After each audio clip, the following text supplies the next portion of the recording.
కి సంబంధించి 11వ లెసన్ స్త్రీలు పొంగిన జీవగడ్డ అనే లెసన్ గురించి డిస్కస్ చేద్దాం. దీన్ని ఎవరు రాశారు అంటే రాయప్రోలు సుబ్బారావు గారు ఈ పాఠాన్ని రాయడం జరిగింది. సో ఇక్కడ స్త్రీలు అంటే ఏంటంటే సంపద, సిరి సంపదలు అనమాట. సో సిరి సంపదలతో ఉన్న భూమి మన భారత భూమి అని తెలియజేస్తుంది ఈ పాఠం అనేది. ఈ పాఠం యొక్క ఉద్దేశం కనుక చూసుకుంటే భారతదేశంలో మనకి అనేక సాంప్రదాయాలు, సంస్కృతులు అనేవి ఉంటూ ఉన్నాయి.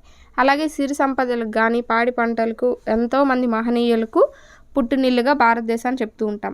అలాగే భిన్నత్వంలో ఏకత్వాన్ని కూడా భారతదేశం కలిగి ఉంటుంది. సో ఇలా మన దేశం యొక్క ప్రత్యేకతని తెలియచేయడమే ఈ పాఠం యొక్క ముఖ్య ఉద్దేశం అన్నమాట.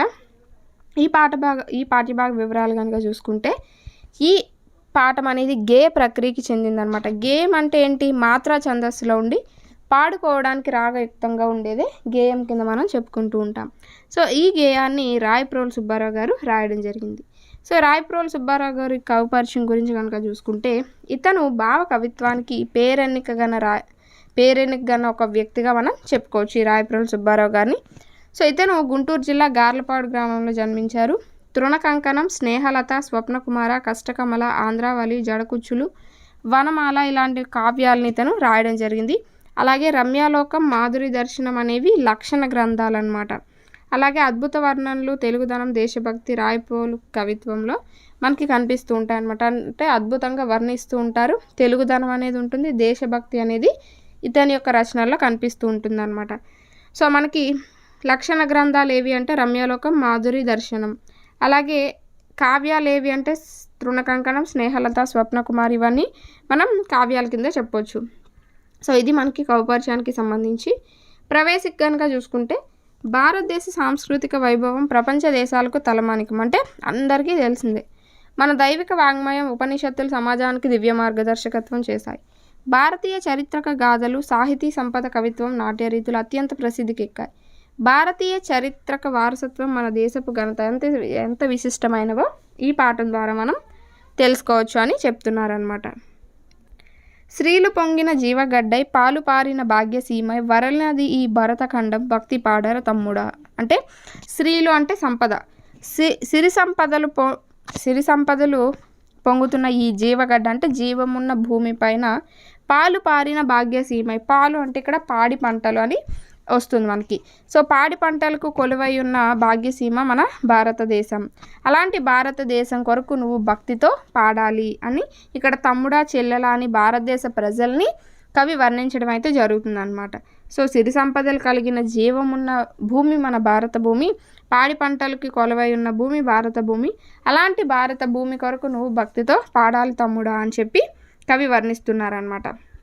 వేద శాఖలు వెలిసనిచ్చట, ఆది కావ్యం బలెరనిచ్చట, బాధరాయన పరమ ఋషులకు పాదు సుమ్మిది చెల్లెలా. వేద శాఖలు వెలిసనిచ్చట, వేద శాఖలు అంటే వేదాల్లోని యొక్క శాఖలు. అలాగే ఆది కావ్యం అంటే ఏంటి? మనకి రామాయణాన్ని ఆది కావ్యం అంటూ ఉంటాం. సో ఆ ఆది కావ్యం అనేది భారతదేశంలోనే పుట్టింది. బాధరాయన పరమ ఋషులకు, ఇక్కడ బాధరాయణుడు అంటే ఎవరంటే వ్యాసుడు. సో భారతాన్ని భాగవతాన్ని రాసిన వ్యాసుడిని బాధరాయణుడు అంటారు. ఎందుకంటే అతను బదరిక అనే ఒక అరణ్యంలో పుట్టాడు కాబట్టి అతనికి బాధరాయణుడు అనే పేరు ఉంటుందన్నమాట. సో అందుకని ఇక్కడ బాధరాయణ పరమ ఋషులకు పాదు సుమ్మిది చెల్లెల అంటే ఇలాంటి గొప్ప గొప్ప ఋషులు ఉన్న పుణ్యభూమి మన భారత భూమి అని ఇతను చెప్తున్నారనమాట రాయప్రోలు సుబ్బారావు గారు. విపిన బంధుర వృక్షవాటిక ఉపనిషన్మదు ఒలికెనిచ్చట, విపులతత్వము విస్తరించిన విమల తలమిదే తమ్ముడా. అంటే విపినం అంటే ఏంటి? అడవి. సో విపిన బంధుర వృక్షవాటిక అంటే ఎంతో దట్టమైన వృక్షాలతో నిండిన అడవులు అనేవి మన భారతదేశంలో ఉన్నాయి. ఉపనిషత్తులు అనేవి మన భారతదేశంలోనే ఉన్నాయి. విపుల తత్వం విస్తరించిన విమల తల మీద తమ్ముడా. విపుల తత్వం అంటే వివరంగా తెలియచేసే తత్వ బోధనని విస్తరించిన భూమి కూడా మన భారత భూమి అని తెలియజేస్తున్నారు. నెక్స్ట్, సూత్రయుగముల శుద్ధవాసన, క్షాత్రయుగముల శౌర్య చండిమ, చిత్రదాస్యముచే చరిత్రల చెరిగిపోయేను చెల్లెలా. సూత్రాలు అంటే ఈ యుగంలో మనకి ఈ భారత భూమిపైన ఎన్నో గొప్ప గొప్ప సూత్రాలు అనేవి ఆవిర్భవించాయి. క్షాత్రయుగముల శౌర్య చండిమ అంటే శౌర్య అంటే ధైర్యం అనమాట. సో క్షత్రియులు అంటే ఎవరు? రాజులు. సో ఎంతో గొప్ప గొప్ప రాజులు, వీరుల యొక్క ధైర్యానికి నిదర్శనం మన భారత భూమి. అలాగే ఎంతోమంది దాస్యం నుంచి ఆ యొక్క చరిత్రల్ని తిరగరాసిన, చెరిపేలా చేసిన గొప్ప గొప్ప వీరులున్న దేశం మనది అని అంటున్నారు. మేలి కిన్నెర మేళవించి రాలు కరగగ రాగమెత్తి పాల తీయని భావి భారత పదము పాడర తమ్ముడా. కిన్నెర యొక్క వాయిద్యాన్ని మీటుతూ అలాగే రాళ్ళు కరిగేటటువంటి గొప్ప గొప్ప రాగాల్ని పాడుతూ ఈ భావి భారత పదం అంటే ఈ భారతదేశ గొప్పదనాన్ని పాడాలి మనం అని కవి గారు చెప్తున్నారనమాట. నెక్స్ట్, నవరసమ్ములు నాట్యమాడగా చివురు పలుకులు చెవుల విందుగా కవితలల్లిన క్రాంత హృదయాలు గారవింపవే చెల్లెలా. ఇక్కడ గౌరవంకి వికృతి పదం గారవం. సో ఇక్కడ నవరసాలు చిందించేలా అంటే వారి యొక్క రచనల్లో నవరసాలు పండిస్తూ లేత పలుకులతో చెవులకు వినడానికి ఎంతో ఇంపుగా ఉండేటటువంటి కవితలు రాసిన క్రాంత హృదయులు అంటే గొప్పవారు, కవులైన గొప్ప గొప్ప కవుల్ని మనం గౌరవించాలి అని చెప్తున్నారు. నెక్స్ట్, దేశ గర్వము దీప్తి చెందగా దేశ చరితము తేజరిల్లగా దేశ మరిసిన ధీర పురుషుల తెలిసి పాడార తమ్ముడా. అంటే దేశాన్ని, దేశ అభిమానాన్ని ప్రకాశించేటట్లు చేసే అలాగే దేశ చరిత్రను విస్తరించేలా చేసే కొంతమంది ధీర పురుషుల గురించి తెలుసుకొని వారిని గౌరవించాలి, వారి గురించి తెలుసుకొని పాడాలి మనం అని కవిగారు చెప్తున్నారు. నెక్స్ట్, పాండవేయుల పదున కత్తులు మండి మెరిసిన మహితరణ కథ కండగల చిక్కని తెలుగులు కలిసి పాడవే చెల్లెలా. పాండవేయుల పదును కత్తులు అంటే పాండవుల యొక్క కత్తుల పదునుతో మెరిసిన అంటే తలతల్లాడిన మహిత రణ కథ అంటే కురుక్షేత్రం అనమాట. సో కురుక్షేత్ర యుద్ధ భూమి ఈ పాండవుల యొక్క కత్తుల పదునికి మెరుస్తూ ఉన్నాయి. సో అలాంటి వారి యొక్క పరాక్రమాల గురించి మనం తెలుసుకొని చక్కని తెలుగు పదాలతో పాడాలి అని చెప్తున్నారు. లోకమంతకు కాకపెట్టిన కాకతీయుల కథన పాండితి చీకిపోవని చేవ పదములు చేర్చి పాడారు తమ్ముడా. అంటే లోకాన్ని, ప్రపంచాన్ని వణికించిన కాకతీయుల కథన అంటే యుద్ధం అనమాట. పాండితి అంటే నైపుణ్యం. కాకతీయుల యుద్ధ నైపుణ్యంతో లోకాన్ని అంటే ప్రపంచాన్ని వణికించారు. అలాంటి వారి కోసం ఎప్పటికీ చీకిపోవని అంటే ఎప్పటికీ నిలిచిపోయేటటువంటి పదాలను చేర్చి మనం వారిని పొగడాలి, వారి గురించి పాడాలి అని కవి చెప్తున్నారు. తుంగభద్ర భంగములతో పొంగి నింగిని పొడుచుత్రుల్లి భంగపడని తెలుగునాథుల పాట పాడవే చెల్లెలా. అంటే తుంగభద్ర భంగములతో, భంగములు అంటే అలలు అనమాట. సో ఇక్కడ తుంగభద్రుని యొక్క అలలు ఆకాశాన్ని తాకుతూ ఉన్నాయి. సో అలాంటి కొంతమంది తెలుగు వీరుల గురించి మనం పాడాలి, అంత ధైర్య సాహసాలు ఉన్న తెలుగు వీరుల గురించి మనం పాడుకోవాలి, గౌరవించాలని కవి చెప్తూ ఉన్నారు. సో ఇది మనకి ఆ యొక్క పద్యాలకు సంబంధించి. నెక్స్ట్, ఇక్కడ ధారాళంగా చదవడం, అర్థం చేసుకొని ప్రతిస్పందించడంలో మనకి ఆ గేయాల్లో ఇచ్చిన కొన్ని భావాలు అనేవి ఇక్కడ ఇచ్చాడు. వాటికి సరిపడా గేయ పాదాలు అనేవి అక్కడ చూసి రాయమన్నారనమాట. మన దేశం వేదాలకు పుట్టినిల్లు, కాకతీయుల యుద్ధ నైపుణ్యం. సో ఈ రెండు కనుక చూసుకుంటే ఇక్కడ చూడండి, ఫస్ట్లో మనకి ఇచ్చాడు వేద శాఖలు వెలిసనిచ్చట అంటే వేదాలకు పుట్టినిల్లు అనే దానికి వేద శాఖలు వెలిసనిచ్చట అని ఇది రాసుకోవచ్చు. అలాగే కాకతీయుల గురించి ఇచ్చాడు, కాకతీయుల కథన పాండితి అనేది సెకండ్ దానికి రాసుకోవచ్చు అనమాట. ఇక్కడ ఇచ్చిన వాటిలో కాకతీయుల యుద్ధ నైపుణ్యంకి కాకతీయుల కథన పాండితి. లేత మాటలు చెవులకింపుగా అనేది మనకి ఎక్కడ ఇచ్చాడు, సో కవి ఇచ్చిన దాంట్లో చివురు పలుకులు చెవులకింపుగా, చెవుల విందుగా, చివురు పలుకులు చెవుల విందుగా అనేది ఇచ్చాడు. సో అలా మనల్ని రాసుకోమన్నాడు. మిగతా రెండు మీరు అక్కడ చూడండి. నెక్స్ట్, పదజాలంలో కనుక చూసుకున్నట్టయితే కింది వాక్యాలు చదవండి, గీత గీసిన పదాల అర్థాలు రాయండి. ఋషులు మునులు విపినాలలో తపస్సు చేస్తూ ఉంటారు. విపినం అంటే అడవి.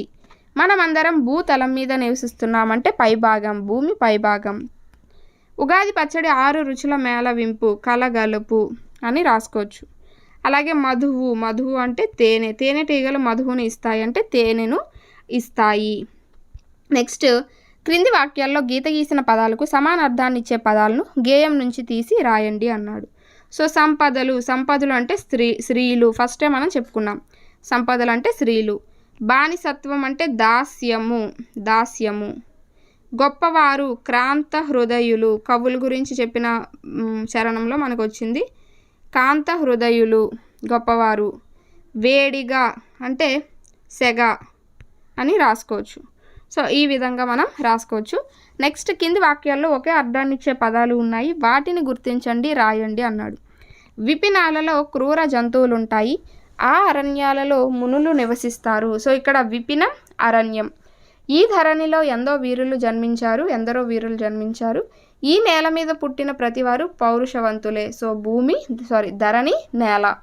గొప్పవారి సేవలు చిరస్థాయిగా ఉంటాయి, అందుకోసం వారిని ఎల్లప్పుడూ గుర్తించాలి. చిరస్థాయి, ఎల్లప్పుడూ, ఈ విధంగా మనం రాసుకోవచ్చు.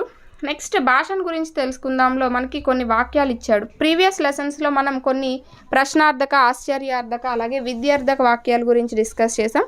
ప్రశ్నార్థక వాక్యాలు ప్రశ్నలు అడుగుతూ ఉంటాం కదా, అలాంటి వాక్యాలను ప్రశ్నార్థక వాక్యాలని, ఏదైనా ఆశ్చర్యానికి గురి చేసే వాటిని ఆశ్చర్యార్థక వాక్యాలని, ఏవైనా ఆర్డర్స్ అవి పాస్ చేసినప్పుడు ఖచ్చితంగా ఒక పనిని చేయాలి అని చెప్పినప్పుడు విద్యార్థక వాక్యంగా మనం చెప్పుకుని ఉన్నాం. అయితే ఇక్కడ కొన్ని వాక్యాలు ఇచ్చి అవి ఏ రకమైన వాక్యాలో మనల్ని కనుక్కోమన్నాడు.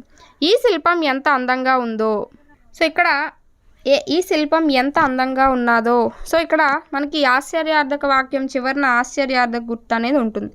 అలాగే అది ఆశ్చర్యార్థక వాక్యం. పనిని త్వరగా పూర్తి చేయాలి అనేది ఏంటి? విద్యార్థక వాక్యం. అంటే ఒక ఆర్డర్ని మనం వేసినట్టు, ఒక పని ఖచ్చితంగా చేయాలి అని చెప్పినట్టు, సో పనిని త్వరగా పూర్తి చేయాలనేది విద్యార్థక వాక్యం. అలాగే చుట్టాలు ఎప్పుడు వస్తారు? Question mark. సో ఇక్కడ క్వశ్చన్ మార్క్ అనేది పెట్టుకోవాలి. చుట్టాలు ఎప్పుడు వస్తారు అనేది మీరు ఒక క్వశ్చన్ అనేది అడుగుతున్నారు, సో ఇదొక ప్రశ్నార్థక వాక్యం కింద మనం చెప్పుకోవచ్చు. నెక్స్ట్, ఈ పుస్తకం వెల ఎంత? ఇది కూడా ప్రశ్నార్థక వాక్యమే. పాఠం అందరూ చదువుకొని రండి, ఖచ్చితంగా చేయాలి కాబట్టి విద్యార్థక వాక్యం. అలాగే మీరు నా నుండి తెలుసుకోండి, ఇది కూడా విద్యార్థక వాక్యం కింద చెప్పొచ్చు. సో ఈ విధంగా మనం ఆ వాక్యాలని రాయొచ్చు. నెక్స్ట్ కింది వాక్యాలను చూద్దాం అని ఇచ్చాడు. సో మనకి ఎలా అయితే ప్రశ్నార్థక, ఆశ్చర్యార్థక, విద్యార్థక వాక్యాలు అనేవి ఉన్నాయో అలాగే మరికొన్ని వాక్యాలు అనేవి కూడా ఉన్నాయి. సో వాటి గురించి ఇక్కడ ఇచ్చారు. వారు చదువుకోవాలని నేను వేడుకుంటున్నాను, మిమ్మల్ని నేను ప్రార్థిస్తున్నాను, దయచేసి మీరు రావాలి. ఇలా మనం ఒకరిని ప్రార్థిస్తున్నట్లుగా రిక్వెస్ట్గా అడుగుతూ ఉన్నాం అనుకోండి, అలాంటి వాటిని మనం ప్రార్థిస్తున్నట్లుగా ఉండే వాక్యాలని ప్రార్థనార్థక వాక్యం, అంటే వేడుకుంటున్నాను, ప్రార్థిస్తున్నాను, దయచేసి, దయుంచి, ఇలాంటి పదాలు వచ్చినప్పుడు మనం ప్రార్థనార్థక వాక్యం కింద వాటిని గుర్తుపట్టవచ్చు. నెక్స్ట్, నేను ఉన్నత చదువు చదవగలను, నడిచి వెళ్ళగలను, భయం లేకుండా మాట్లాడగలను. ఇవన్నీ ఏంటి? ఒక వ్యక్తి యొక్క సామర్థ్యాన్ని తెలిపే వాక్యాల కింద ఉన్నాయి. సో అందుకని ఇవన్నీ మనం ఎలా చెప్పొచ్చు అంటే సామర్థ్యార్థక వాక్యం. అంటే నేను ఆ చెట్టు ఎక్కగలను, నేను ఇక్కడ ఈదగలను, ఈ నీటిలో ఈదగలను, అవన్నీ ఏం తెలియజేస్తున్నాయి? సామర్థ్యాన్ని తెలియజేస్తున్నాయి. కాబట్టి అలాంటి వాటిని సామర్థ్యార్థక వాక్యాలు అని అంటూ ఉంటాం. నెక్స్ట్, అతడు వస్తాడో రాడో, రేపు వర్షం పడవచ్చు, ఈరోజు ఎండ కాస్తుందో లేదో, ఇలా మనం అవుతుందో లేదో, జరుగుతుందో లేదో అనే సందేహంతో చెప్తూ ఉంటాం కదా వాక్యాలు. సో అలాంటి కొన్ని వాక్యాల్ని మనం సందేహార్థక వాక్యాలు అని అంటూ ఉంటాం. సో సీత పరీక్ష పాస్ అవుతుందో లేదో, రవి బడికి వెళ్ళాడో లేదో, ఇలాంటివన్నీ కూడా మనం సందేహార్థక వాక్యాల కింద చెప్పొచ్చు అన్నమాట. నెక్స్ట్, లోపలికి రావచ్చు, కొద్దిసేపు టీవీ చూడవచ్చు, మీరు వెళ్ళవచ్చు. అంటే ఈ వాక్యాలు ఎలా అంటే ఏదో ఒక పనికి అనుమతిస్తున్నట్టుగా కనిపిస్తూ ఉన్నాయి. సో ఇలాంటి వాటిని మనం అనుమత్యర్థక వాక్యాలు అని అంటూ ఉంటాం అన్నమాట. సో లోపలికి వెళ్ళవచ్చు అంటే ఏదైనా పర్మిషన్ మనం ఇస్తున్నప్పుడు. సో అనుమతి అంటే ఒక పని చేయడానికి మనం ఇచ్చే పర్మిషన్ అనమాట. సో అనుమత్యర్థక వాక్యాలు అని అంటూ ఉంటాం అలాంటి వాటిని. నెక్స్ట్, ఇతరుల్ని ఎగతాళి చేయవద్దు, నీటిని వృధా చేయవద్దు, ఎక్కువసేపు నిద్రపోవద్దు. ఇలా ఇవన్నీ కూడా కొన్ని పనులని చేయవద్దు అంటే నిషేధిస్తున్నట్టుగా చెప్తూ ఉన్నాయి. ఇలాంటి వాటిని మనం నిషేధార్థక వాక్యాలు అని అంటూ ఉంటాం. సో ఇక్కడ చూడండి, ఇతరులను ఎగతాళి చేయవద్దు, ఇలా అంటే నిషేధిస్తున్నాం అన్నమాట అవన్నీ. సో అందుకని వీటిని నిషేధార్థక వాక్యాలు అని చెప్పొచ్చు. అంటే ఒక పనిని చేయవద్దు అనే అర్థాన్ని ఇచ్చే వాటిని నిషేధార్థక వాక్యం కింద మనం చెప్పొచ్చు. అంటే ఇక్కడ మనం ఏవేవి చెప్పుకున్నాం? ప్రార్థనార్థక వాక్యం, సామర్థ్యార్థక వాక్యం, సందేహార్థక వాక్యం, అలాగే అనుమత్యార్థక వాక్యం, నిషేధార్థక వాక్యం. సో వీటి నుంచి ఖచ్చితంగా మనకి బిట్ వచ్చే అవకాశం ఉంటుంది.